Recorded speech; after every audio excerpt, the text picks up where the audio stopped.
அருட்பெருஞ்சோதி அருட்பெருஞ்சோதி தனிப்பெரும் கருணை அருட்பெருஞ்சோதி.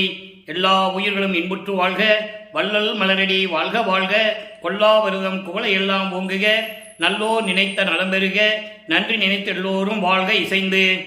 உலக மக்களே, அறிவார்ந்த அன்பர்களே, ஆண்மினேய ஒருமைப்பாடுடைய அன்பர்களே, அருட்பெருஞ்சோதி ஆண்டவருடைய திருவிளையாடலை பார்த்து கொண்டிருக்கிறோம். இந்த பிரபஞ்சம் தோன்றிய காலத்திலிருந்தே 4 யுகங்களிலும் தோன்றி கிரேதயுகம், திரேதயுகம், துவாபர யுகம், கலியுகம் 4 யுகங்களிலுமே அதற்கான ஆயுள் காலம்லாம் உண்டு. ஏற்கனவே அந்த விளக்கத்தை பார்த்திருக்கிறோம். அந்த காலகட்டங்களில் சமயங்களும் மதங்களும் மார்க்கங்களும் உருவாகி சமய சைவ தலைவர்களையும், வைஷ்ணவ சமய தலைவர்களையும், கௌபார சமய தலைவர்களையும், இப்படி சமயங்களுடைய தலைவர்களை எல்லாம் உருவகப்படுத்தி அதற்கேற்றபடி ஆலயங்களை அமைத்து வழிபாட்டு முறைகளை அமைத்து மக்களை வழிபாடு செய்து விட்டார்கள் என்பதை நமது பிள்ளை பெருமானவர்கள், வல்லப்பெருமானவர்கள் திருவெட்பாவிலே கூறியதை ஒவ்வொரு பாடலின் மூலமாக பார்த்து கொண்டிருக்கிறோம். அருட்பெருஞ்சோதி ஆண்டவர் கலியுகத்துடைய கடைசி கட்டத்தில் 1823ஆம் ஆண்டு தொடங்கி 30/1/1874 இரவு 12 வரையிலும் அவருடைய திருவிளையாடலை தொடர்கிறார். ஏன் என்ற காரணத்தை உலக மக்களுக்கு சொல்ல வேண்டும். இப்போ இந்த சமயங்களும் மதங்களும் மார்க்கங்களும் முடிவென்ற காலகட்டங்களில், அதே போல அந்த நெறிகளெல்லாம் முடியக்கூடிய காலகட்டங்களில் உலக மக்களுக்கு என்று ஒரு ஆன்மீக வழி வேண்டும், ஆன்மீக நெறி வேண்டும். அது சுத்த நெறியாக இருக்க வேண்டும், தனி நெறியாக இருக்க வேண்டும், அருள் நெறியாக இருக்க வேண்டும், பெருநெறியாக இருக்க வேண்டும். அதனால் சுத்த சன்மார்க்கத்தை உருவாக்கி தனது மகன் கையில் ஒப்படைப்பதற்காக தனது மகனை, தனது செல்வ பிள்ளையை ஒரு தாயின் வழியாக வருவிக்க செய்தார் அருட்பெருஞ்சோதி ஆண்டவர். அதற்கான உண்மையான ஆதாரங்கள் திருவெட்பாவிலே இருக்கின்றன. அருட்பெருஞ்சோதி அகவலிலே உண்டு. ஆன்ற சன்மார்க்கம் அணிபெற என்னைத்தான் ஈன்று அமுதளித்த இனிய நற்றாயே என்று கூறுவார். அகத்தை கருத்து புறத்தை வெளுத்திருந்த உலக அனைவரையும் சகத்தை திருத்தி சன்மார்க்கத்தை அடைவித்திட அவரும் இகத்தை பரத்தை பெற்று மகிழ்ந்திடுவதற்கென்றே உகத்தே இறைவன் வருவிக்க விட்டேன், அருளை பெற்றேனே என்று சொல்லுவார். அதோடு மட்டுமல்லாமல் உயிரின் மீது இரக்கம் உண்டும், உயிர் இரக்கத்தோடும் உயிர் நேயத்தோடும் ஜீவகாரிய ஒழுக்கத்தோடும் இருக்க வேண்டும் என்பதற்காகவே என்னை இறைவன் வருவிக்க விட்டான் என்றும் கூறுவார். அதற்கான பாடல் திருவெட்பாவிலே உண்டு. என்னையும் இரக்கந்தன்னையும் ஒன்றாக இருக்க இசைவித்து மன்னி வாழ்வுற வருவித்த கருணை வள்ளல் நீ என்று சொல்லுவார். அதே போன்று இந்த பிரபஞ்சத்தை இயக்கக்கூடிய எல்லா சக்திகளையும் கொடுத்த பிறகு வருவித்த வண்ணமும் நானே, இந்த மாநிலத்தை செய்யும் வண்ணமே தானே தெரிவித்து அருளி விற்று பாரீர் என்று சொல்லுவார். ஆக வல்லப்பெருமானவர்கள் எதற்காக இந்த மண்ணுலைக்கு வருவிக்க விட்டார் என்ற நிலையை திருவெட்பாவிலே நாம் பார்த்து கொண்டிருக்கிறோம். அந்த காலகட்டங்களில் சமயங்களும் மதங்களும் மார்க்கங்களும் சூழ்ந்திருந்த காலகட்டங்களில் சமயங்களும் மதங்களும் மார்க்கமில்லாத ஒரு தனி நெறி உலக மக்களுக்கு வேண்டும் என்பதற்காகத்தான் சுத்த சன்மார்க்கத்தை நிறுவினார்கள் அருட்பெருஞ்சோதி ஆண்டவர். நல்லா புரிஞ்சுக்கணும். நீங்க பொதுவாகவே 202 ஆண்டுகளாகவே வல்லப்பெருமானர்கள் வருவிக்க விட்டு 202 ஆண்டுகளாகிறது. அவர் அருட்பெருஞ்சோதி ஆண்டவராகி கிட்டத்தட்ட 152 வருடங்கள் முடிந்து விட்டது. வல்லப்பெருமானுக்கு வயது இல்லை. அவர் ஒவ்வொரு யுகத்திலையும் இருந்தவர். இறைவனுடைய திருவிளையாடலுக்காக ஒவ்வொரு யுகத்திலையும் இருந்தவர் என்பதை திருவெட்பாவிலே கண்கூடாக பார்க்கிறோம். எல்லாருமே இந்த ஊடகங்களிலும், இந்த ஃபேஸ்புக்கு, யூடியூப்லலாம் என்ன சொல்கிறாங்கன்னா, நீங்கள் பாருங்கள் தெரியும், சமயங்களுக்கும் மதங்களுக்கும் மார்க்கங்களுக்கும் பொதுவான நெறி என்று சொல்லுகிறார்கள். பொதுவான நெறி என்பதை முற்றிலும் தவறு என்பதை இங்கே நான் பதிவு செய்ய கடமைப்பட்டிருக்கிறேன். தயவு செஞ்சு யாரும் சொல்ல வேண்டாம். சுத்த சன்மார்க்கத்தை படித்து தெரிந்து கொள்ளுங்கள். திருவெட்பாவிலே தனி நெறி என்று சொல்லுவார், அருள் நெறி என்று சொல்லுவார், பெருநெறி என்று சொல்லுவார். காரணம், எக்காலத்தும் சுத்த சன்மார்க்கத்தின் முக்கிய தடைகள் என்று சொல்லுவார். சமயங்களையும் மதங்களையும் மார்க்கங்களையும் சுத்த சன்மார்க்கத்துக்கான தடைகள் அது. அதனால் அதுவே இனிமேல் சொல்ல வேண்டாம். சுத்த சன்மார்க்கத்தை பற்றியே நம்ம பேசுவோம். இப்போ இறைவனுடைய திருவிளையாடல் எப்படி நடக்குது? தன் மகனை வருவிக்கப்பட்ட பிறகு 1வது ஆண்டிலிருந்து நமது பிள்ளை பெருமானவர்கள், வல்லப்பெருமானவர்கள் 1ஆம் ஆண்டிலிருந்து 8 ஆண்டுகளுக்குள் எந்த அருளையும் பெறவில்லை. அதன் பிறகு 9வது ஆண்டிலே அருட்பெருஞ்சோதி ஆண்டவர் அவர் முன் தோன்றி மகனே நீ வருவிக்க விட்டவன், என்னால் வருவிக்க விட்டவன் என்ற நிலையை மட்டும் தெரிவித்துவிட்டு சென்று விடுகிறார். அப்போ இவர் கேட்கிறாரு, எனக்கு எப்போ அருளை தருவேன்னு கேட்கிறார். முன்பருவம் பின்பருவம் காட்டி அருள்வேன் என்று சொல்லி மறைந்து விடுகிறார். அதன் பிறகு நமது பிள்ளை பெருமானவர்களுக்கு இறைவனால் வருவிக்க விட்டவன் என்ற நிலை மட்டும் அவருக்கு தெரிகிறது. மீதி எல்லாம் மறைப்பு நிலையில் இருக்கிறது. அந்த சமயங்களும் மதங்களும் மார்களும் சூழ்ந்திருந்த காலகட்டங்களில் இவரும் அந்த நெறிகளை பின்பற்றி கொண்டிருக்கிறார் என்பது உண்மை. அதன் பிறகு வேண்டான்னு சொல்லிட்டாரு. அதை மக்கள்கிட்ட யாரும் சொல்லலை. நல்லா புரிஞ்சுக்கணும். நீங்கள் சுத்த சன்மார்க்கத்தை பெற்ற பிறகு இது தேவையில்லை, நான் விட்டுட்டேன், நீங்களும் விட்டுட்டு சுத்த சன்மார்க்கத்துக்கு வாங்கன்னு சொல்கிறாரு. அது நம்ம போக போக பாடலில் பார்க்க போகிறோம். பாடலில் இருக்கின்ற உண்மைகளை தான் இங்கே நாம் பேசிக் கொண்டிருக்கிறோம். கற்பனையாகவோ கதையாகவோ வேண்டுமென்று இட்டுக்கட்டு சொல்லுவதோ அது கிடையாது. திருவெற்பாவில் பேச முடியாது. ஒவ்வொரு பாடலில் என்ன சொன்னார் தான் நம்ம பார்த்துட்டு இருக்கோம். அப்போ 9வது ஆண்டில் ஆட்கொண்ட பிறகு பாடலிலே சொல்லுவார், 6வது 3 ஆண்டிலே ஆட்கொண்ட அருள் கடலே என்று சொல்லுவார்.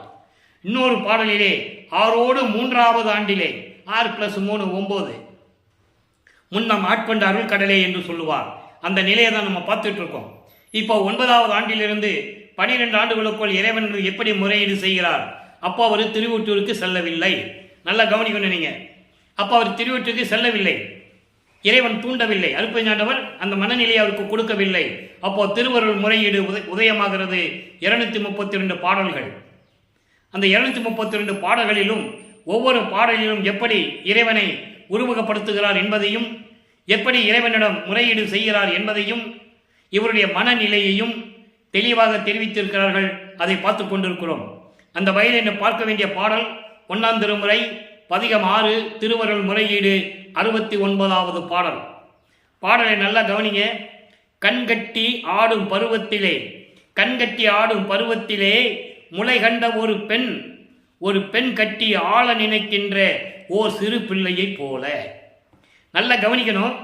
உலகியலை சொல்ற, உலக வழக்கத்தில் பழமொழியை சொல்ற, வயசே ஆகலை அதுக்குள்ள என்னடா உனக்கு கல்யாணம் கேட்குதுன்னு சொல்லுவாங்க உலகியல்ல.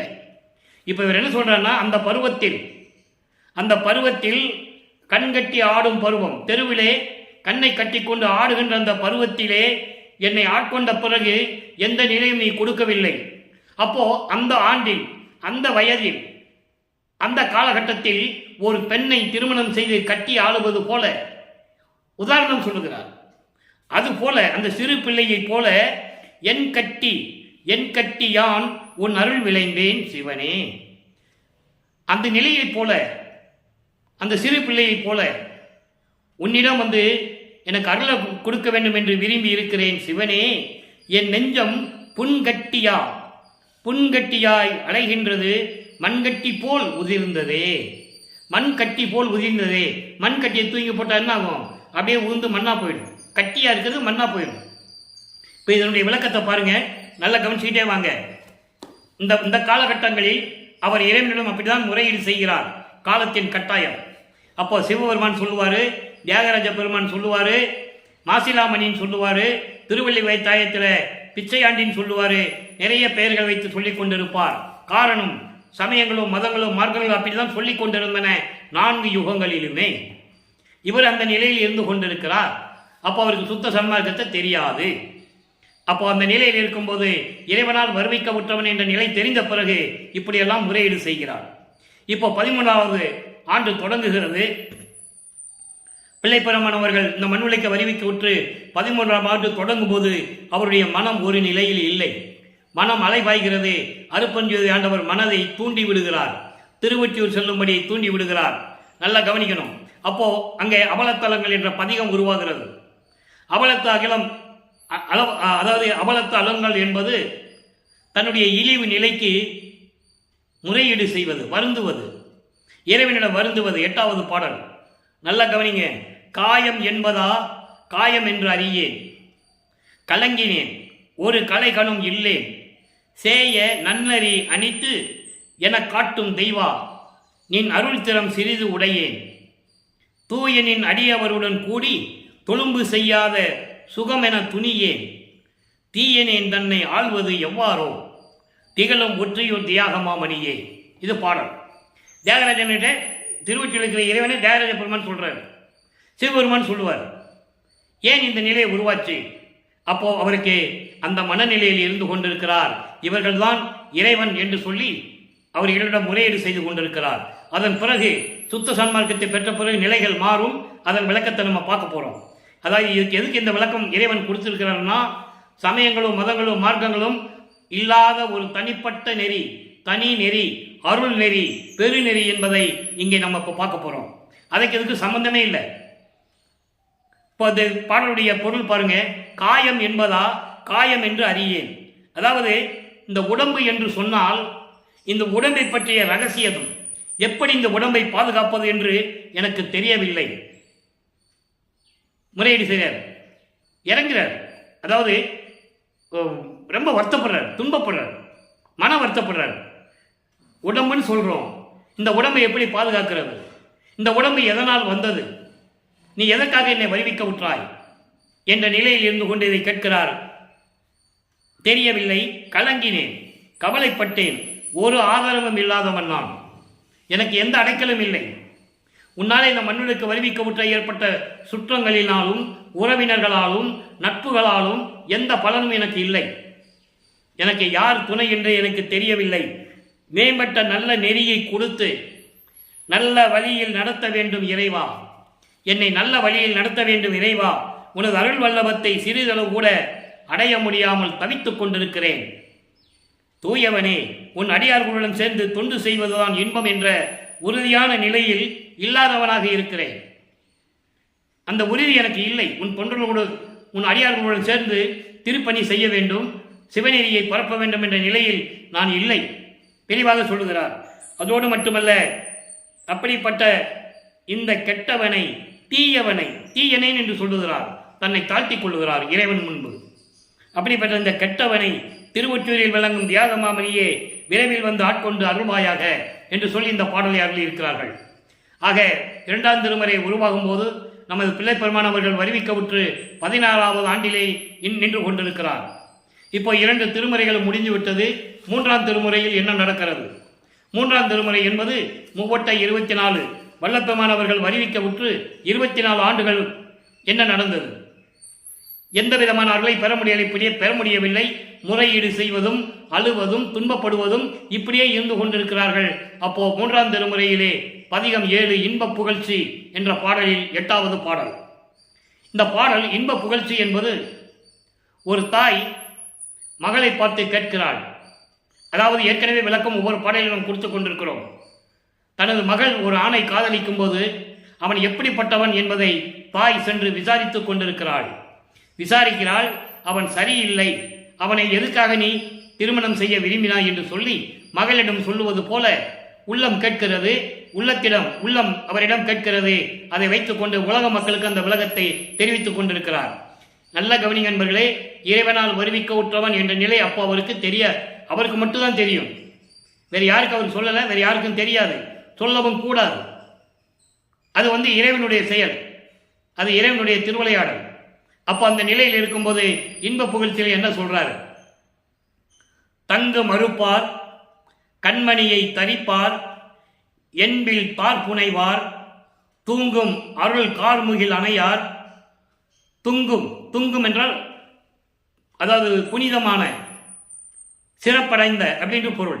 துங்கம் அருள் கார்முகில் அணையார், சொல்லும் நமது சொல் கேட்டே இங்கும் இருப்பார் அங்கும் இருப்பார் அப்படின்னு அர்த்தம். எல்லா இடத்துலையும் பரிபூர்ணமாக இருப்பார்னு அர்த்தம். எல்லாம் இயல்பில் தாம் உணர்ந்தே எங்கும் இருப்பார். மகளே நீ ஏதுக்கு அவரை விளைந்தனையே பாடல். இப்படிப்பட்டவனை நீ திருமணம் செய்து கொண்டு நீ என்ன சாதிக்கப் போகிறாய்?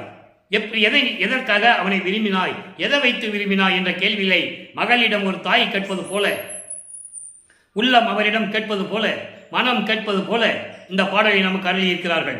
இதனால் உலக மக்களுக்கு என்ன தெரிவிக்கிறார்? இதை ஏன் திருவெட்பாவிலே வல்லப்பமானவர்கள் இவ்வளவு பாடல்களை நமக்கு அருளியிருக்கிறார் என்றால், இறைவனுடைய நிலையையும் அவர் ஏற்கனவே சமயங்களிலும் மதங்களிலும் மார்க்கங்களிலும் எப்படி இருந்தார் என்பதையும் உலக மக்களுக்கு சொல்ல வேண்டும். அதன் பிறகு நான் இதிலெல்லாம் இருந்து வந்துவிட்டேன், இதனால் எந்த பயனும் இல்லை என்று உலக மக்களுக்கு சொல்ல வேண்டும். அப்போ உலக மக்களுக்கு ஒரு தனி மார்க்கத்தை அறிமுகப்படுத்த வேண்டும், இறைவனுடைய தனி மார்க்கத்தை அறிமுகப்படுத்த வேண்டும். இதனால்தான் அவர் வருவிக்க விட்டார் என்பதை நாம் பார்த்து விட்டோம். இப்ப இந்த பாடலுடைய விளக்கம் பாருங்க. இமயமலையில் இருப்பார், அப்படித்தானே 4 யோகங்களிலுமே மதங்களும் வேதங்களும் ஆகமங்களும் எல்லாமே சொல்லிக்கிட்டு இருந்தன. இமயமலையில் இருக்கின்ற இறைவன், நெற்றிக்கண் உடைய இறைவன், எலும்புகளை மாலையாக கொடுத்து கழுத்திலே அணிந்து கொண்ட இறைவன், எலும்புகளையும் மண்டை ஓடுகளையும் சுடுகாட்டிற்கு சென்று எரிந்த பிணங்களுடைய எலும்புகளையும் மண்டை ஓடுகளையும் மாலையாக போட்டுக் கொண்டிருக்கின்ற இறைவன் மலை பொழியும் மேகம் போல, மலை பொழியும் மேகம் போல புனிதமான அருளை கொண்ட இறைவன், அருளை கொண்டுள்ள இறைவன் நாம் விண்ணப்பிக்கும் முறையீட்டை கேட்டு அருளக்கூடியவர். மண்ணுலகிலும் இருப்பார், விண்ணுலகிலும் இருப்பார். அதான் சொல்றாரே, இங்கும் இருப்பார், அங்கும் இருப்பார், எங்கும் பரிபூர்ணமாக இருப்பார். எல்லா நிலைகளிலும் தன்மைகளை உணர்ந்து பரிபூரணமாக எல்லா இடங்களிலும் இருப்பார்.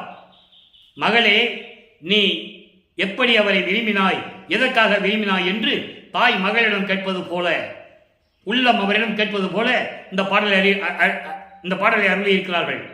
காரணம் பாருங்க, இது எப்படி சொல்லணும் உலக மக்கள்னா, உலக மக்களே, இவர் பல இடங்களில் இருக்கக்கூடியவர். எப்போ எனக்கு வந்து அருளப்படுவார் என்று தெரியவில்லை. இமயமலையில் இருக்கிறாரு, திடீர்னு எலும்புகளை மாலையாக போட்டுக்கிட்டு இருக்கிறாரு. நாம் விண்ணப்பிக்கும் விண்ணப்பங்களை எல்லாம் கேட்டு அருளும் செய்கிறாரு. மண்ணுலகத்தில் இருக்கிறாரு, விண்ணுலகத்திலையும் இருக்கிறாரு, பரிபூர்ணமாக எங்கேயும் இருக்கிறாரு. இப்படிப்பட்டவரை நான் எங்கே போய் தேடுவது, எப்படி அவர் வந்து எனக்கு அருளை கொடுப்பது என்ற நிலையை உலக மக்களுக்கு தெரிவிக்கிறார். இதான் இந்த பாடலுடைய பொருள். இப்போ 3 திருமுறையும் முடிஞ்சிருச்சு. 3 திருமுறை முடிந்ததே ஒவ்வொரு பாடலிலும் தான். இன்னும் நிறைய இருக்கு. இன்றைய திருவிளையாடல்ல இந்த பதியத்தில் இருக்கின்ற இந்த பாடல் விளக்கம் முடிவடைகிறது. இப்போ வல்லப்பமானவர்கள் 3 எட்டுகளை முடித்துக் கொண்டு 4வது எட்டில் இருந்து கொண்டிருக்கிறார். 4 8 32. 25வது ஆண்டிலிருந்து 32 ஆண்டுகளுக்குள் இந்த 8 ஆண்டுகளில் இறைவனுடைய திருவிளையாடல் என்ன நடந்தது, இதுதான் முக்கியமான இடம். ஏனென்றால் ஒரு தாயின் கருவறையிலே இருக்கும்போது திருவிளையாடல் செய்த அருட்பெருஞ்சோதி ஆண்டவர், இருட்டாக என்று நினைக்கும் போது ஒளியை வெளிச்சத்தை காட்டிய இறைவன், தன் மகன் ஒரு தாயின் கருவறையில் இருக்கும்போது பசி என்று சொல்லும்போது அருளமுதத்தை ஊட்டிய இறைவன், அதன் பிறகு தன் மகனுக்கு தென்றல் அமுதக்காற்று வீசி மகனை சந்தோஷப்படுத்திய இறைவன், அதன் பிறகு 5 மாத குழந்தையாக இருக்கும்போது வறுமைக்க உற்று 5 மாதங்கள் ஆன போது தில்லையிலே சிவ ரகசியத்தை காட்டிய இறைவன். இதெல்லாம் பாடல்கள் இருக்கு. ஏற்கனவே நான் பல தடவை 100 முறைக்கு மேல சொல்லியிருப்பேன்.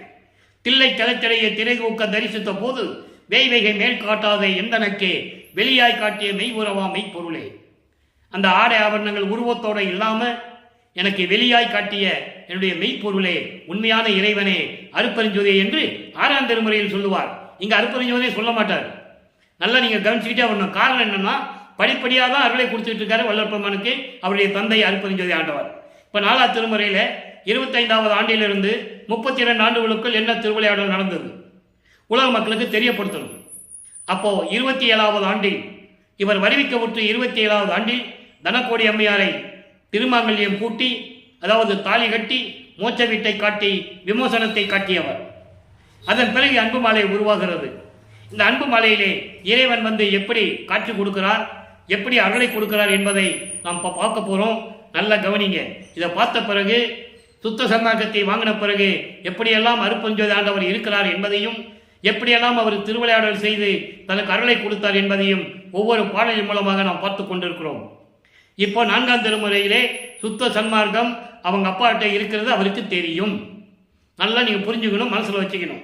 இப்ப தெரியும், அதை வாங்கணும்னா சுத்த சன்மார்க்கத்தை வாங்கணும்னா சமயங்களையும் மதங்களையும் மார்க்கங்கள் சொல்லப்பட்ட நெறிகளை, சங்கற்ப விகற்பங்களை எல்லாம் முற்றிலுமாக நீக்க வேண்டும். பந்த பாசத்தை நீக்க வேண்டும். தாலி கட்டினதுனால தனக்கொடி அம்மையார் மனைவி என்ற உறவு முறை அவருக்கு வருகிறது உலகியல் மூலமாக. அப்ப அதையும் நீக்க வேண்டும். அதனால்தான் அவர் விமோசத்தை, அதாவது மோட்ச வீட்டை அந்த அம்மையாருக்கு காட்டிவிட்டு சென்னையை விட்டு கிளம்பி திருச்சிற்றம்பலத்துக்கு செல்லுகிறார். நல்லா புரிஞ்சுக்கணும். அங்கிருந்து சென்னையிலிருந்து நேர சிவஞான வழிக்கு தான் போறாரு. அப்ப ஏமசித்தியை வாங்கிட்டாரு. இவர் ஒரு நொடியில் அங்கே இருப்பார். நினைத்த இடத்தில், நினைத்த மாத்திரத்தில், நினைத்த உருவத்தில், ஒரு நெடியில் இருப்பார். ஒரு நொடியில். இப்போ என்ன நடக்குது நல்லா கவனிங்க. ஏதும் அறியாது இருளில் இருந்த சிறியேனை சொல்லிட்டாரா? எதுவும் தெரியாமல் இருளில் இருந்த சிறியன். இருளுனா இருட்டு கிடையாது. சமயங்களும் மதங்களும் மார்க்கங்களும் சொல்லப்பட்ட நெறிகளில் இருந்த சிறியேனை நல்லா கவனிக்கணும். திருநூறு பூசினாரு, உத்தராட்ச மலை போட்டிருந்தாரு, கடுக்கான் போட்டிருந்தாரு, எல்லாம் பண்ணிக்கிட்டு தான் இருந்தார். அப்போ அவருக்கு தெரியாது. பேர் உபதேசத்திலையும் சொல்றாரு, அப்ப எனக்கு அற்ப அறிவா இருந்ததுன்னு சொல்றாரு. அற்ப அறிவு என்பது அறிவில்லாமல் இல்லை, மறைப்பு நிலை. தனது தந்தை அருட்பெருஞ்சோதி ஆண்டவரால் ஏற்பட்ட மறைப்பு நிலை. அதை தான் இங்க சொல்றாரு அவர். அதை நீங்க நல்லா புரிஞ்சுக்கணும். இப்போ அப்படி இருளில் கிடந்த இந்த சிறியனை, இந்த மகனை, சமயங்களிலும் மதங்களிலும் மார்க்கங்களில் கூறப்பட்ட நெறிகளை பின்பற்றிக் கொண்டிருந்த இந்த மகனை எடுத்து, நல்லா கவனிக்கணும், எடுத்து விடுத்து, எவ்வளவு அற்புதமா சொல்றான்னு பார்க்கணும். இந்த எடுத்து விடுத்ததுக்கே நிறைய விளக்கங்கள் இருக்கிறது. நம்ம சுருக்கமாக சொல்ல முடியும், நேரம் கடந்துட்டு இருக்கு. எடுத்து என்பது தூக்கி அணைத்து, விடுத்து அதை முற்றிலுமாக ஒழித்து, முற்றிலுமாக ஒழித்து சொல்லுவாரே. எங்க சொல்லுவாரு? கொடிப்பாட்டில் சொல்லுவாரு, வெறிக்கும் சமய குழியில் விளைந்தேன், தன்னை விழாத வகை மறித்து ஒரு பேரறிவு அளித்த வள்ளல் கொடி என்று சொல்லுவார். நல்லா புரிஞ்சுக்கணும் நீங்க. அது சுத்த சன்மார்க்கத்தை வந்து சொல்லிடுவாரு. இங்க என்ன சொல்றாரு? எடுத்து, அந்த இருளில் இருந்து என்னை எடுத்து கட்டி அணைத்து கொஞ்சி குழாவி விடுத்து முற்றிலுமாக என்னை நீக்கி அறிவு சிறிது ஏய்ந்திடவும் புரிந்து, அதனால் ஓரளவு எனக்கு உன்னுடைய அறிவை கொடுத்து ஓதும் மறை முதல் கலைகள் ஓதாமல் உணர, இந்த உலகில் சொல்லப்பட்ட மறைகள், வேதங்கள், ரிக்வேதம், யசுர்வேதம், சாமவேதம், அதர்வண வேதம், அன்பர்களே ஒரு விளக்கம் உங்களுக்கு தர காத்திருக்கிறேன். இந்த வேதங்கள் எல்லாம் சிவபெருமானையோ சைவ சமயத்தை சேர்ந்தவர்களையோ வழிபட்டதில்லை. வைஷ்ணவ சமய தலைவர்களையும், வைஷ்ணவ சமய தலைவர்கள் யாரு? பிரம்மன், திருமால், இந்திரன், இவங்களையும் தேவர்களையும் இவங்கெல்லாம் வழிபட்டதுதான் ரிக்வேதம், யசுர்வேதம், சாமவேதம், அதர்வண வேதம். நல்லா புரிஞ்சுக்கணும் நீங்க. இந்த வேதங்களுக்கும் அதாவது சைவ நெறிகளுக்கும் சம்பந்தமே இல்லை என்பதை இங்க நான் பதிவு செய்ய கடமைப்பட்டிருக்கிறேன். நீங்க விளக்க வேணா நீங்க பார்த்துக்கலாம். இது இறைவன் கொடுத்த எனக்கு விளக்கம். நான் எதையும் பார்த்து சொல்றது இல்லை, இறைவன் சொன்னதை உங்ககிட்ட சொல்லிட்டு இருக்கேன். அப்போ இந்த வேதங்களும் ஆகம நூல்கள் என்பது 28 வகையான நூல்கள், சைவ சமயத்தை சேர்ந்த நூல்கள். வேதங்கள் வந்து வைஷ்ணவ சமயத்தை சேர்ந்த நூல்கள். ஆகமங்கள் என்பது சைவ சமயத்தை சேர்ந்த சிவநெறி நூல்கள் என்று சொல்லுவார் வல்லப்பமானவர்கள். இவைகள் எல்லாம் ஓதாமல் உணர, இவங்க சொல்லிக் கொடுக்கறத நான் படிக்கல, இவங்க சொல்லிக் கொடுத்ததை நான் படிக்கல, இதையெல்லாம் நீயே எனக்கு கொடுத்தாய், ஏய்ந்தடவும் புரிந்து அறிவு சிறிதை கொடுத்து இதனுடைய விளக்கங்களை எல்லாம் எனக்கு புரிய வைத்து ஓதுமறை இந்த அகங்கள் எல்லாம் ஓதாமல் உணர, படிக்காமல் நான் உணர வேண்டும் என்பதற்காக. இவர் எங்க போய் படிக்கல, அதை உலகில் சொல்லுவாங்க, பள்ளிக்கூடத்தில் சேர்த்தாங்க, வேண்டான்னு சொல்லிட்டு வந்துட்டாரு, அது சொல்லுவாங்க. ஒரு வகையிலையும் அதை நாம் மறுப்பு சொல்ல வேண்டாம், இருக்கலாம். ஏன்னா இவர் சொல்றாருல ஓதாமல் உணர என்று சொல்லும்போது அதை உலகியலிலே அவர்கள் பள்ளிக்கூடத்திலே சேர்க்க முற்பட்டிருக்கலாம், இவர் போகாம இருந்திருக்கலாம். ஆனால் ஏன் அப்படி வந்தாருன்னா அதனுடைய உண்மையான நிலை, அது உண்மையான மறைக்கப்பட்ட உண்மை, இறைவன் தூண்டுகிறார், அதான் உண்மை. அருப்பஞ்சாண்டவுடைய திருவிளையாடல் அங்கே தூண்டுகிறது, நீ பள்ளிக்கூடத்துக்கு போகாத மகனே என்று சொல்லி தூண்டுகிறது. அப்ப இவர் ஓதாமல் உணர, உணர்விலிருந்து உணர்த்தி, என் உள்ளத்திலிருந்து உணர்த்தி, உணர்வில் இருந்து என்பது உள்ளத்தில் இருந்து ஓரளவுக்கு சிறிதை அறிவை கொடுத்து, சிறிதளவு கொஞ்சமான அறிவை கொடுத்து, இந்த வேதங்களும் கலைகளும் சொல்லப்பட்ட ரகசியங்களை எனக்கு சுட்டி காட்டி அவைகளை எல்லாம் படிக்காமல் உணரும்படி என் உள்ளத்தில் இருந்து உணர்த்திடவும் உணர்த்தி அருள் உண்மை நிலை காட்டி, அருள் உண்மை நிலையை காட்டி, இங்க சொல்றார் பாருங்க, தீது நெறி சமய நெறி செல்லுதலை தவிர்த்து. இப்படி சொல்லும்போது வல்லப்பமன் எப்படி சொல்லியிருப்பாரு? பொது நெறின்னு லாஜிக்காவே இடிக்குது. நீங்க நினைச்சு பாருங்க. இன்னைக்கு கூட ஊடகங்கள்ல நான் பார்த்தேன், சன்மார்க்கத்தை பத்தி உங்களுக்கு பேச மனசு இல்லைன்னா நீங்க சமயங்களையும் மதங்களையும் மார்க்கங்களையும் இருங்க, தவறு இல்லை, அது உங்களுடைய சுதந்திரம். ஆனால் சமயங்களையும் மதங்களையும் மார்க்கங்களையும் பொது நெறி என்று நீங்கள் சொல்லக்கூடாது, அது தீது நெறி. சமய நெறி போன்றவர்கள் தவிர்த்துன்னு சொல்றாரு, அவற்றையெல்லாம் நீக்கின்னு சொல்லும்போது இது தனி நெறி, அருள் நெறின்னு சொல்றாரு. நல்லா கவனிக்கணும் நீங்க. அருள் உண்மை நிலை என்பது அருள் நெறி, பெருநெறி, சுத்த சன்மார்க்க நெறி என்பதை இங்க நான் பதிவு செய்ய கடமைப்பட்டு இருக்கிறேன். ஆக இப்படி சமய நெறிகளை எல்லாம் சொல்லுதலை தவிர்த்து திருவருள் மெய்ப்பொது நெறியில் செலுத்தியும் சொல்லிட்டாரா? மெய்ப்பொருள் பொது நெறி, மெய்ப்பொது நெறி. நான் இந்த பாடலை பார்ப்பதற்கு முன்னாலேயே உங்களுக்கு விளக்க நான் சொல்லிட்டேன். இறைவன் உணர்த்துகிறார் எனக்கு. இன்னைக்கு என்ன ஒரு பதிவை பார்க்க சொல்றாரு, பார்க்கிறேன். அதில் சொல்றாங்க, சமயங்களுக்கும் மதங்களுக்கும் மார்க்கங்களுக்கும் பொதுவான நெறி சன்மார்க்க நெறி என்று சொல்லுகிறார்கள். அது எவ்வளவு பெரிய தவறு என்பதை நீங்கள் புரிந்து கொள்ள வேண்டும். இது மெய் பொது நெறி, அருள் நெறி, திருநெறி. அப்படிப்பட்ட நெறிகளை எல்லாம் எனக்கு கொடுத்து நான் மருளும் போது மயங்கியில் மகனே என்று மயக்கமெல்லாம் போக்கி, நான் இதெல்லாம் இருக்கும்போது சில நேரங்களில் இப்படியெல்லாம் நடந்து கொண்டிருக்கிறது என்று சொல்லி நான் மயங்கி இருந்த போது, உள்ளம் அறிந்த போது, மயங்காதே மகனே, வருந்தாதே மகனே என்று சொல்லி என்னுடைய மயக்கத்தை எல்லாம் போக்கி, என்னுடைய மயக்கங்கள் எல்லாம் போக்கி எனக்கு உள்ளிருந்த புனித பரம்பொருளே, இங்க புனித பரம்பொருள் என்று சொல்லுகிறார், சுத்த சன்மார்க்கத்துடைய இறைவன் என்று சொல்லுகிறார், அதை மறைமுகமாக சொல்லுகிறார். இன்னும் வெளிப்படையா சொல்லல, மறைமுகமாக சொல்றார் என்பதை நீங்கள் புரிந்து கொள்ள வேண்டும். நல்லா கவனிக்கணும். நீங்க அந்த நிலையில் இருக்கும்போது அவர் அப்படிதான் சொல்லணும். அதனால புனித பரம்பொருளே என்று சொல்லுகிறார். இப்போ எல்லாம் முடிஞ்சிச்சு, இறைவனுடைய அருளை வாங்கியாச்சு. அதாவது தீது நெறியான சமய நெறியும் மத நெறியும் மார்க்க நெறியும் செலுத்தாம என்னை தனியாக கொண்டு வந்து அதிலிருந்து எடுத்துட்டு வந்து நீக்கி என்னை கட்டி அணைத்து எனக்கு மெய் புது நெறியை கொடுத்து அருள் உண்மை நிலையை அறிவித்து என்னை ஓதாமல் உணர, படிக்காமல் எனக்கு உணர வைத்து என் உள்ளத்திலிருந்து உணர்த்தி எனக்கு எல்லாம் கொடுத்த இறைவனை என்று சொல்லுகிறார். எவ்வளவு அற்புதம் பாருங்க. இந்த நிலையை யார் மக்களிடம் சொன்னது? கொஞ்சம் யோசனை பண்ணி பாருங்க. அருட்பெருஞ்சானுடைய திருவிளையாடலையும் வள்ளற்பெருமான் யார் என்பதையும் அந்த உண்மையை யார் மக்கள்கிட்ட சொன்னது? பொதுப்படையாக பேசினார்களே தவிர திருவருட்பாவில் இருக்கிற உண்மைகளை எல்லாம் பேசி வள்ளற்பெருமானுடைய அருள் திறமையை, அருள் வல்லமையை, அவர் இறைவனுடைய மகன் என்ற உண்மை நிலையை, அதை உண்மை நிலை காட்டி என்று சொல்லுகிறார், மகனை என்று சொல்லுகிறார். ஆக இந்த நிலைகளெல்லாம் இருந்து கொண்டு நான்காம் திருமறை முடிவடைகிறது. நான்காம் திருமறை முடிவடைகிறது என்பது இந்த பாடல், அந்த பதிகத்திலே இந்த பாடலுடைய நிலையிலே, அதாவது அருட்பெருஞ்சாண்டவர் எப்படியெல்லாம் அருள் செய்தார் என்ற நிலை முடிவடைகிறது. அடுத்து சுத்த சன்மார்க்கத்தை பெறுகிறார். 33வது ஆண்டு தொடக்கம்.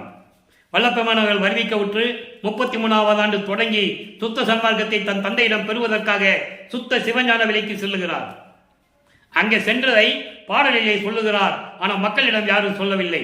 அவர் இருப்பாருப்பா, 6 மாசம் இங்கே இருப்பாரு, திருவொற்றியூர் இருப்பாரு, இல்லை வேற எங்கேயாவது இருப்பாரு, எங்கேயாவது போயிடுவாரு, மறைஞ்சிடுவாரு, திரும்பி வருவாரு, இப்படிதான் சொன்னாங்க. அப்ப மக்கள் என்ன நினைப்பாங்க? இவர் ஊர் ஊரா சுத்துற சாமியார்களுக்கு தானே நினைப்பாங்க. அதான உண்மை. அது இல்லை. அவர் சொல்றாரு, தத்துவங்களை தனித்தனியாக கடந்தேன், தத்துவாதீத மேலில் சித்தியல் முழுவதும் தெரிந்திட சென்றேன். எப்படி சொல்றாரு? அவை மேல் சிவநிலை தெரிந்திட சென்றேன். அப்போ அந்த நிலைக்கு போயிட்டு இருக்கிறாரு. சுத்த சன்மார்க்கத்தை அங்க போய் தான் வாங்கணும். அப்போ அங்க போகும்போது சுத்த சன்மார்க்கத்தை பெற்ற போது எப்படி விண்ணப்பம் வைக்கிறார்? பிள்ளை பெரு விண்ணப்பம். பிள்ளை பெரு விண்ணப்பம் என்பது அருட்பெருஞ்ஜோதி ஆண்டவருடைய செல்வ பிள்ளையாகிய வள்ளற்பெருமான் அவர்கள், அவர் பேர் செல்வப்பிள்ளை. அருட்பெருஞ்சாண்டவர் தன் மகனுக்கிட்ட பெயர் செல்வப்பிள்ளை. ஆதாரங்கள் திருவருட்பாவிலே உண்டு, யாரும் மறுக்க முடியாது. அப்படிப்பட்ட நிலையில் இருக்கின்ற நமது பிள்ளை பெருமான் அவர்கள் பிள்ளை பெருவிண்ணப்பம் என்ற பதிகத்திலே 116வது பாடலிலே ஒரு பாடலை நமக்கு அருளியிருக்கிறார்கள். நல்லா பாருங்க. பொய்படா பயனே, இறைவனை சொல்றார்.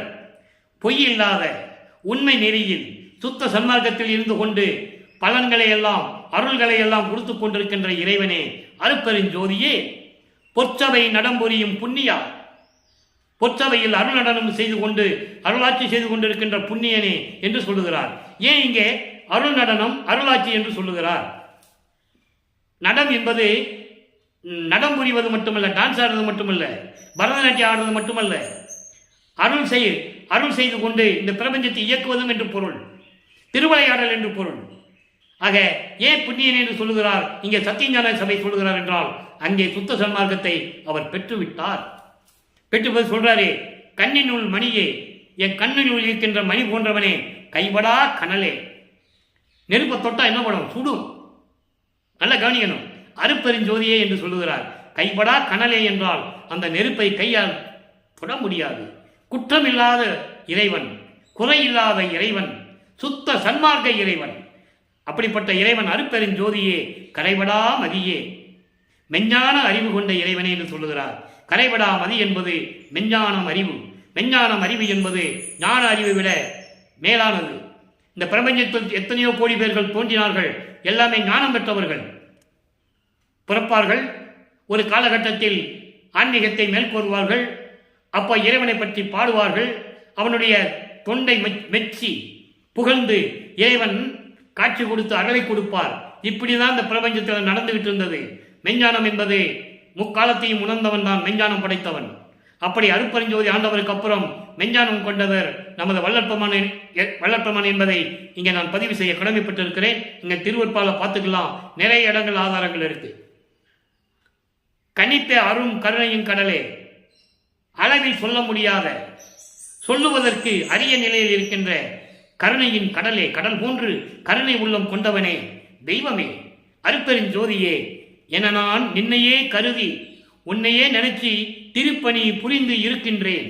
உன்னால் இந்த மண்ணுக்கு வருவிக்க உற்று உன்னையே நினைத்து உன்னுடைய திருப்பணி, உன்னுடைய சுத்த சன்மார்க்க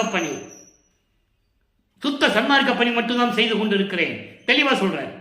இதுக்கு முன்னால் இருந்த நிலைகள் வேறு. அப்ப அவருக்கு அது தெரியாது. சுத்த சன்மார்க்கத்தை கொடுப்பதற்காக, இதெல்லாம் தேவையில்லை என்று சொல்லுவதற்காக சமயங்களையும் மதங்களையும் மார்க்க நெறிகளை பின்பற்ற வைத்துக் கொண்டிருந்தார் அருட்பெருஞ்சோதி ஆண்டவர். இதை நீங்க நல்லா மனசுல வச்சுக்கணும். ஏன்னா பொய்யான தகவல்கள், பொய்யான அவதூறுகள் எல்லாம் வந்து கொண்டிருக்கிறது. வள்ளற்பெருமான் சுத்த சன்மார்க்கத்திலும் உருவ வழிபாடு செய்ய சொன்னார், திருநீறு பூச சொன்னார், பூ போட சொன்னார், குத்து விளக்கு ஏற்ற சொன்னார், ஊதிபத்து கொளுத்த சொன்னார். அப்படியெல்லாம் சொல்லிட்டு இருக்காங்க. அது இல்லை. சங்கற்ப விகற்பங்கள் இல்லாமல் இருக்க வேண்டும் என்று சொல்லுவார். முக்கிய தடைகள் என்று சொல்லுவார்.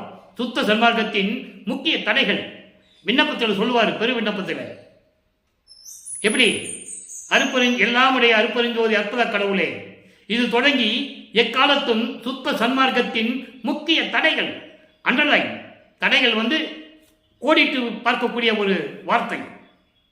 தடைகள், முக்கிய தடைகள் சொல்றாரு. அப்படி சொல்லும்போது எப்படி இது பொது நெறியாக முடியும்?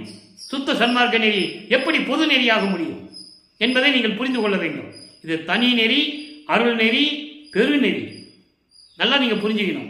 அப்போ இப்படியெல்லாம் நான் இருந்து கொண்டிருக்கிறேன். உன்னுடைய திருப்பணி, நீ இட்ட பணியை நான் செய்து கொண்டிருக்கிறேன். சுத்த சன்மார்க்கத்தை உலக மக்களிடம் நான் சொல்லிக் கொண்டிருக்கிறேன். மைபடா உள்ள மெலிவும் நான் இருக்கும் வண்ணமும் திருவுள்ளம் அறியும். என் உள்ளத்தில் ஏற்பட்ட வலியும், என் உள்ளத்தில் ஏற்பட்ட துன்பங்களும் துயரங்களும், இதனால் என் உடல் மெலிவும், என் உடல் மெலிந்து போனதும், நான் இருக்கின்ற நிலைகளும் உன்னுடைய திருவுள்ளம் அறியும். என் தாயே, என் தாயே என்பது தாய் போன்று இருக்கின்ற எனது இறைவனே, என் தந்தையே, அருட்பெருஞ்சோதி ஆண்டவரே என்று சொல்லி இந்த பெரு விண்ணப்பத்தை நமக்கு அளித்திருக்கிறார்கள். அடுத்து பாருங்க, சிவ தரிசனம் பதிகம் 23. அடுத்த பதிகத்திலேயே இதுக்கு பதில் இருக்கும். இவர் எப்படியெல்லாம் விண்ணப்பம் வச்சாரு, எங்க இருந்து? அங்க திருவருள் முறையீடிலிருந்து வருவிக்க உற்ற 9வது ஆண்டிலிருந்து இந்த 33 ஆண்டுகளுக்கு எவ்வளவு முறையீடுகள் வைத்திருக்கிறார் நம்ம பார்த்திருக்கோம். எல்லாத்துக்கும் இங்க பதில் இருக்கு. சிவ தரிசனம் என்பது அருட்பெருஞ்சோதி ஆண்டவருடைய நிலை. இங்கே சிவம் என்பது உடனே இங்கே சிவபெருமான்கிட்ட போயிடக்கூடாது. சிவ தரிசனம் என்பது அருட்பெருஞ்சோதி ஆண்டவருடைய நிலையை இங்கே கூறுகிறார். எப்படி பழமொழிகளை சொல்லி இங்கே அந்த உண்மையை சொல்லி விளக்குகிறார். நல்லா கவனிக்கணும். முன் உழைப்பால் உறும் எனவே மொழிகின்றார், மொழியின் முடிவு அறியேன், எல்லாம் செய்யும் முன்னவனே. இந்த 2 வரைக்கும் முதல்ல விளக்கம். முன் உழைப்பால் உறும் எனவே மொழிகின்றார். இதுக்கு என்ன அர்த்தம்னா, முன்னால செய்த நன்மைகள் தீமைகள் அதுக்கு ஏற்ற வழிதான் நமக்கு பின்னால வரும். முன்னால செஞ்ச நன்மைகள் செய்திருந்தா நமக்கு நன்மையே கிடைக்கும். தீமைகள் செய்திருந்தா துன்பங்களும் துயரங்களும் தான் வந்து சேரும் என்பதை பழமொழியாக உலகியலில் சொல்லுவார்கள். நல்லா புரிஞ்சுக்கங்க. முன் உழைப்பால் ஊறும் எனவே மொழிகின்றனர். முன்னால் செய்த காரியங்களினால் செயல்களினால் அது நன்மைகளாக இருந்தால் நன்மையை கொடுக்கும், தீமைகள் இருந்தால் தீமையை கொடுக்கும் என்று பழமொழி சொல்லுவார்கள் உலகியலிலே மக்கள். அந்த பழமொழியினுடைய முடிவு என்னவென்று எனக்கு தெரியவில்லை. நல்லா கவனிக்கணும். முடிவு என்னன்னு எனக்கு தெரியல. எல்லாம் செய்யும் முன்னவனே, எல்லாரையும் செய்து கொண்டு இந்த பிரபஞ்சத்தை இயக்கிக் கொண்டிருக்கின்ற முன்னவனே என்பதே முதல் கடவுள். எல்லாருக்கும் முதலாக தோன்றிய கடவுள், ஆதிய மந்தமில்லா அருட்பெருஞ்சோதி, சுயமாக தோன்றிய இறைவன். இதை ஏன் இப்ப சொல்றாரு? நல்லா புரிஞ்சுக்கணும். ஏன்னா இதுக்கு முன்னாலே இருந்த யுகங்களில் 4 யுகங்களிலுமே, கிரேத யுகத்திலே திருமாலுக்கு 6 அவதாரங்கள். எப்படி? மச்ச, கூர்ம, வராக, நரசிம்ம, வாமன, பரசுராம. திரேத யுகத்திலே ராமன் மட்டும். அடுத்த துவார யுகத்திலே கிருஷ்ணனும் பலராமனும். அதன் பிறகு கலியுகத்திலே நவகிரி அவதாரமும் முடிந்து விட்டது. அது முடிந்து விட்டது. அதை சொல்லுகிறார் உரைநடையில நீங்க படிச்சு பார்த்தா தெரியும். இதனுடைய விளக்கங்கள் எல்லாம் சுத்த சன்மார்க்க காலத்தில் உங்களுக்கு விளங்கும். அயகிரி அவதாரம் என்பது பிராணன வாயுவை கழுத்தில் சுத்தி கொண்ட ஒரு அவதாரம். அது நடந்து முடிந்து விட்டது. அதற்கான ஆதாரங்கள் இருக்கின்றன திருவொற்பாவிலே. அதனுடைய விளக்கங்கள் மட்டும் சுத்த சன்மார்க்க காலத்தில் விளங்கும் என்று நமது இறைவன் வல்லப்பமன் அவர்கள் தெரிவித்திருக்கிறார்கள். போக போக நம்ம அதனுடைய நிலையை நாம் அறிந்து கொள்ளலாம். அதன் பிறகு இப்படியெல்லாம் சொல்லுவது எல்லாமே உன்னுடைய சுதந்திரம், தனது சுதந்திரம் சொல்றாரு. அனைத்தும் அதாவது சொல்றாரு, எல்லாம் செய்யும் முன்னவனே நீ எந்தன் உழைப்பார்த்து என்பது என்னுடைய உழைப்பை என்னுடைய செயல்களை பார்த்து அருள் செய்தால் உண்டு. ஏன்னா எல்லாமே என் சுதந்திரம் இல்லை, எல்லாமே உன் சுதந்திரம், எல்லாமே உன் திருவிளையாடல். தெளிவா சொல்றாரு, நல்லா கவனிக்கணும். அனைத்தும் ஒரு நிந்தன் சுதந்திரமே. இங்கு எனது சுதந்திரமோ என் உழைப்பால் என் பயனோ ஒன்றும் இல்லை. உன்னுடைய தொண்டை செஞ்சுட்டு இருக்கேன், நீ சிட்ட பணியை செய்துகிட்டு இருக்கிறேன். அதோடு மட்டுமல்ல, இறங்கி அருளாவிட்டால் நான் யார், என் அறிவு எது, இதுக்கு மேலும் என்னை யார் மதிப்பார்? தெளிவா சொல்றார் பாருங்க. என்ன அற்புதம்!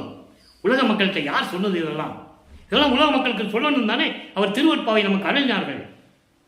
யாருமே சொல்லல. என்ன சொல்ற பாருங்க, நீ வந்து அருளாவிட்டால் என்ன சுதந்திரம் எதுவும் கிடையாது, எல்லாமே உன்னுடைய சுதந்திரம் தான். எந்த முடிவும் எனக்கு தெரியாது. இப்ப நீ அருள் செஞ்சாதான் எனக்கு உண்டு. நீ என் மேல இறக்கப்பட்ட அருளை கொடுக்காவிட்டால் நான் யார் என்று வெளியே சொல்ல முடியாது. என் அறிவு என்ன என்பது உலகத்திற்கு சொல்ல முடியாது. என்னை யாரு மதிப்பாங்க? தெளிவா சொல்றேன், நல்லா புரிஞ்சுக்கணும். யார் மதிப்பார்? என்னை மதிப்பவர் யார்? பொன் உழைப்பால் பெறலும் அறிவு. பொன் உழைப்பு என்பது இந்த மாதிரி அருள்கள் எல்லாம் ஏமசித்தியால கூட பெற்றுக்க முடியாது. அப்படின்னா அதன் உயர்வை சொல்லுகிறார். ஏமசித்தியை பெற்றுக்கொண்டேன், அது பெற்றுக்கொண்டும் என்னால் அறிய முடியவில்லை. அதான் அதுக்கு பொருள். பொன் உழைப்பால் என்று சொல்லுகிறார். ஏமசித்தியை பெற்றுக்கொண்டாலும் இந்த நிலையை என்னால் உணர்ந்து கொள்ள முடியவில்லை. நான் யார் என்பதையும் என் அறிவு மெஞ்ஞான அறிவு எது என்பதையும் உலக மக்களுக்கு நான் தெரிவிக்காவிட்டால் என்னை யார் மதிப்பார்கள்? அப்படிப்பட்ட இறைவனே, அருள் இனியேல் எல்லாம் நீ எண்ணியவாராமே. எல்லாம் உன்னுடைய திருவிளையாடல் புண்ணியனே, பொது நடம் செய்யும் புண்ணியா. சத்தியஞான சபையிலே அருள் நடனம் செய்து கொண்டு அருளாட்சி செய்து கொண்டிருக்கின்ற எனது இறைவா, அருப்பெருஞ்சோதி ஆண்டவனே, சுத்த சன்மார்க்க தலைவனே, அதான் புண்ணியன் என்று சொல்லுகிறார். அப்படிப்பட்ட இறைவனே, எனக்கு விரைவில் வந்து அருள வேண்டும். நீ அருளாவிட்டால் நான் என்ன செய்ய முடியும்? நான் யார் என்று உலக மக்களுக்கு சொல்லுவது? என்னுடைய மெய்யறிவு எப்படி இருக்கின்ற உலக மக்களுக்கு தெரிவிப்பது? என்னை யார் மதிப்பார்கள் நீ அருளை கொடுக்காவிட்டால் என்று சொல்லி இந்த பாடலை நமக்கு அருளி இருக்கிறார்கள். இவற்றுக்கெல்லாம் பதில் கிடைக்கிறது. அதாவது முறையீட்டுக்கு பதில் இங்கே கிடைக்குது. இந்த பதிலுக்கு, இந்த கேள்விக்கு யார் என்னை மதிப்பார்கள், நான் யார் என்பதை எப்படி நான் உலக மக்களுக்கு சொல்லுவது என்ற நிலைக்கு பதில் இங்கே இருக்கிறது.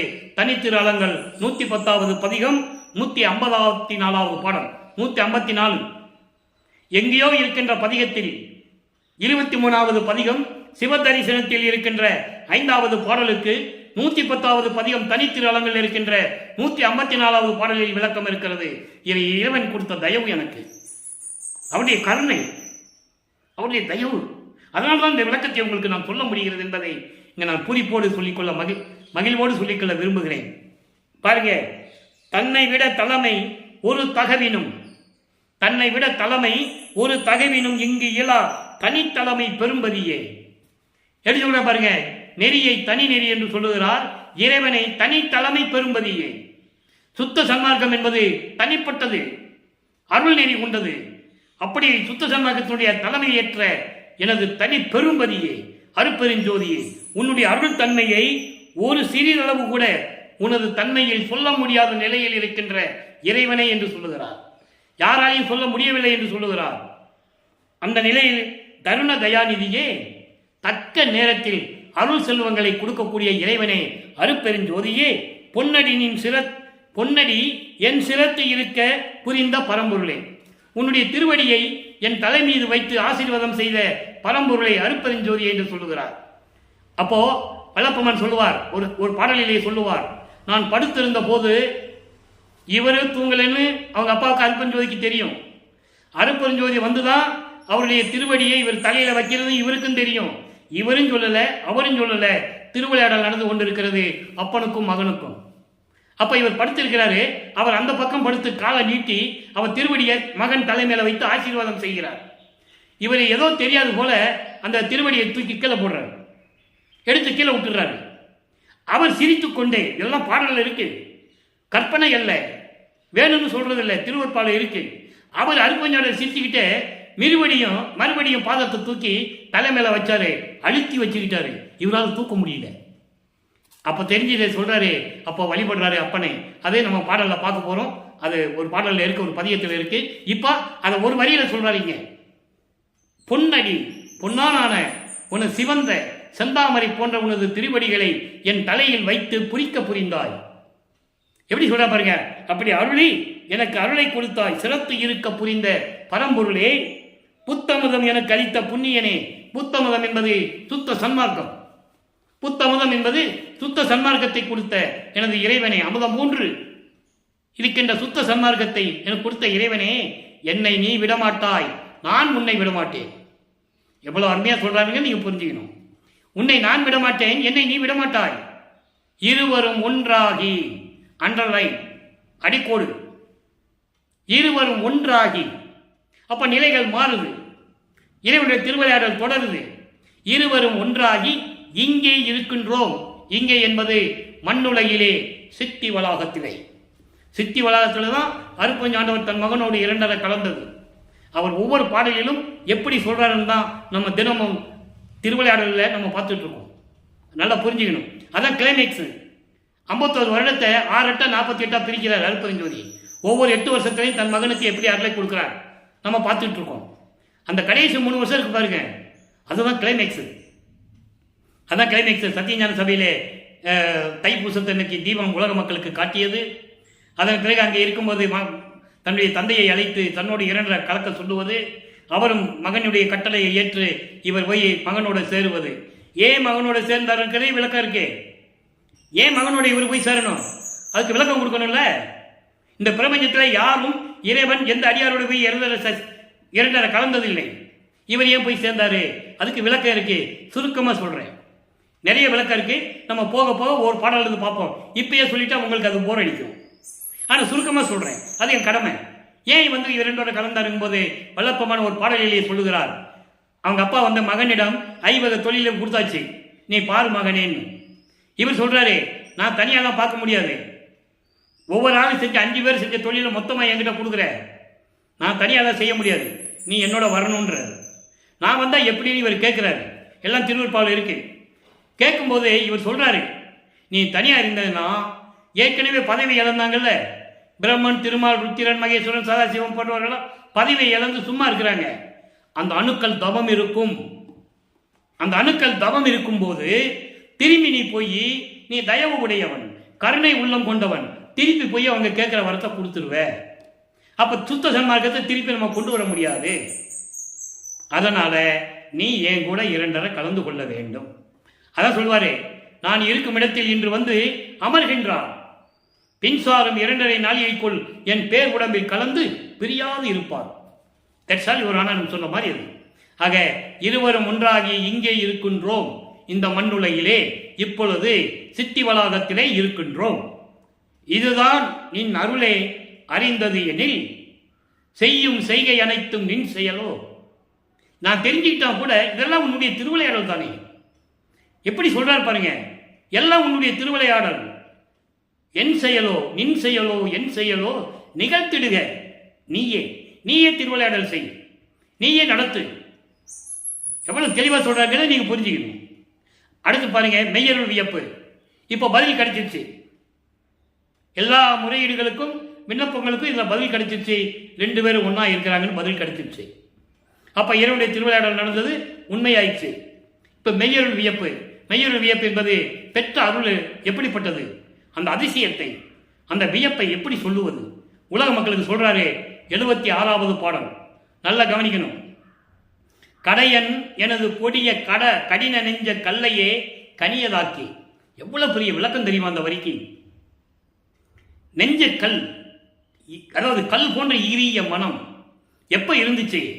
சமயங்களிலும் மதங்களிலும் மார்க்கங்களில் இருக்கும்போது எனக்கு உயிர் இறக்கத்தை பற்றி தெரியாது, உயிர் நேயத்தை பற்றி தெரியாது, ஜீவகாருண்ய ஒழுக்கத்தை பற்றி எனக்கு தெரியாது. அப்படி என் மனம் கல்லாக இருந்த மனத்தை நெகிழ வைத்து உருக வைத்து சுத்த சன்மார்க்கத்தை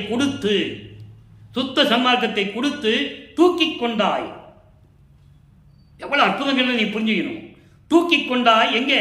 துரியத்து இல்லையே, பரநாத நிலை, அறிதுயில் நிலை, துரியத்து இல்லை. அதுக்கு மேல இருக்கு துரியாதீதன் ஒண்ணு இருக்கு. அதை சொல்றாரு, துரியா நிலைக்கு ஏற்றி என்னை உடையவனே துரிய தளத்தின் மேல், துரியாதீதத்தின் மேல், பரநாத துரில் அறிதுயிலுக்கு மேல் ஒரு நிலை இருக்கிறது. அந்த நிலையில் நின்று ஓங்கும் தளத்திலே அங்கே இருக்கின்ற இடம் எது? சிவஞான வெளி.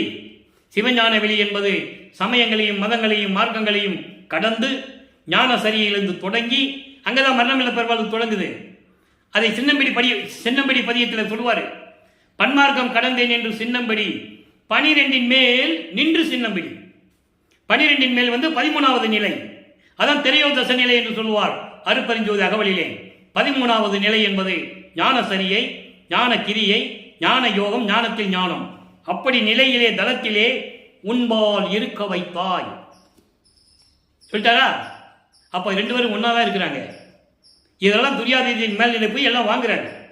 உன்பால் இருக்க வைத்தாய் என்னை உவந்து வளத்திலே, மகிழ்ந்து என்னை அருள் வல்லமையிலே, அருள் வளத்திலே என்னை வைத்துக் கொண்டிருக்கிறாய்.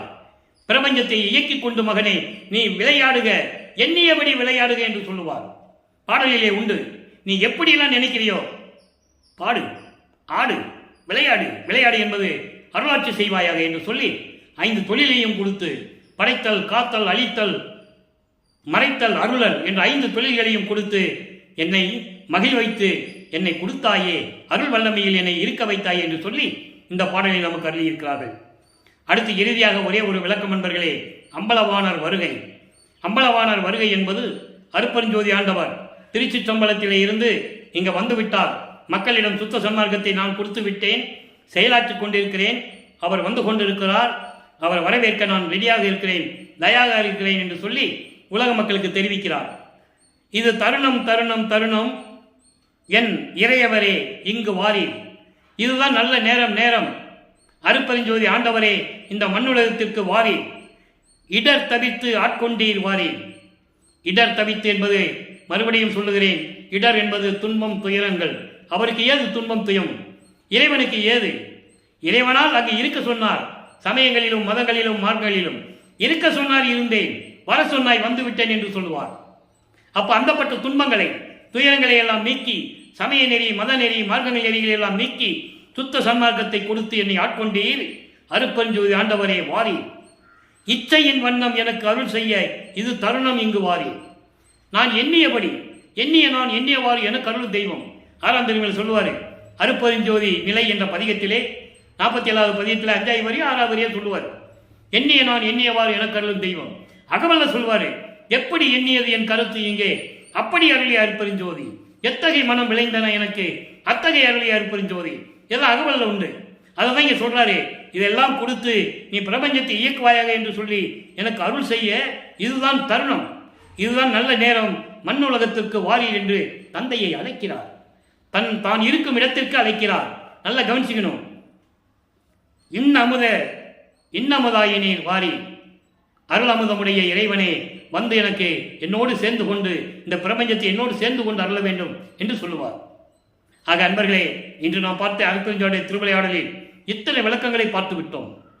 ஒவ்வொரு திருமுறையிலிருந்தும், ஒவ்வொரு ஆண்டிலிருந்தும், ஒவ்வொரு 8 ஆண்டுகளுக்கும் எப்படி இறைவன் அருள் செய்கிறார் என்பதையும், அருப்பெருஞ்சோதியுடைய திருவிளையாடலையும் ஒவ்வொரு பதிகமாகவும், ஒவ்வொரு திருமுறையிலிருந்தும், ஒவ்வொரு பாடலிலிருந்தும் நாம் விளக்கமாக பார்த்து கொண்டிருக்கிறோம். நீங்கள் தினமும் இதை பார்க்க வேண்டும். எதுக்காக சொல்கிறேன் என்றால், அருப்பெருஞ்சோதி ஆண்டவருடைய திருவிளையாடலை இதுவரையும் யாரும் சொன்னதில்லை. மக்களிடம் வல்லப்பெருமானுடைய அருள்நிலையையும் யாரும் இதுவரை சொன்னதில்லை. பொதுப்படையாக பேசினார்கள் என்பது உண்மை. இருந்தார், போனார், ரூமுக்குள்ள போனார், மறைஞ்சிட்டாரு, கதவை சாத்திக்கிட்டாரு, இப்படிதான் பேசினாங்க. அப்படியெல்லாம் இல்லை. அவர் ஏற்கனவே இறைவனாகவே ஒவ்வொரு யுகத்திலையும் இருந்தவர் என்பதை திருவுட்பாவிலே நாம் கண்ட உண்மை. அதை பாடலிலும் நமக்கு அருளி இருக்கிறார்கள் என்பது உண்மை. ஒவ்வொரு பாடலின் மூலமாக தக்க நேரத்தில் அந்த விளக்கங்களை நாம் பார்த்து கொண்டிருக்கிறோம். எனவே அன்பர்களே, சுத்த சன்மார்க்கத்தில் இணைந்து, சுத்த சன்மார்க்கம் என்பது தனி நெறி, பொது நெறி, அருள் நெறி. சமயங்களிலும் மதங்களிலும் ஆட்கள் இருந்து கொண்டு உருவ வழிபாடு செய்து அந்த சங்கற்ப விகற்பங்களில் ஈடுபட்டு வர வேண்டிய அவசியமே இல்லை என்பதை இங்கே இறைவன் தெளிவுபட கூறியிருக்கிறார்கள். எனவே சுத்த சன்மார்க்கத்தில் இணைந்து கொலையும் புலையும் தவிர்த்து உயிர்களை கொலை செய்வது, புலாலை உண்பது, அதாவது மாமிச பொருள்களை, மாமிசத்தை உண்பது, இதெல்லாம் நீக்கி சுத்த சைவ நெறியில் இருந்து கொண்டு சுத்த சன்மார்க்க நெறியை பின்பற்றிக் கொண்டு மண்ணகல் விளக்கிலே தீபமேற்றி அருப்பெருஞ்சோதி அருப்பெருஞ்சோதி தனிப்பெருங்கனை அருப்பெருஞ்சோதி மகாமந்திரத்தை உச்சரித்து இறைவனுடைய அருளையும் செல்வங்களை எல்லாம் பெற்று இந்த வையகத்தில் நீங்கள் வாழ்வாங்கு வாழ வேண்டும் என்று இறைவனுடைய தயவாலயம் கருணையாலயம் வாழ்த்து விடைபெறுகிறேன். வள்ளலார் ஊழியன். மீண்டும் நாளை சந்திப்போம். நன்றி, வணக்கம். அருப்பெருஞ்சோதி அருப்பெருஞ்சோதி தனிப்பெரும் கருணை அருப்பெருஞ்சோதி. மீண்டும் நாளை அருப்பெருஞ்சோதி ஆண்டவருடைய திருவிளையாடல் தொடரும்.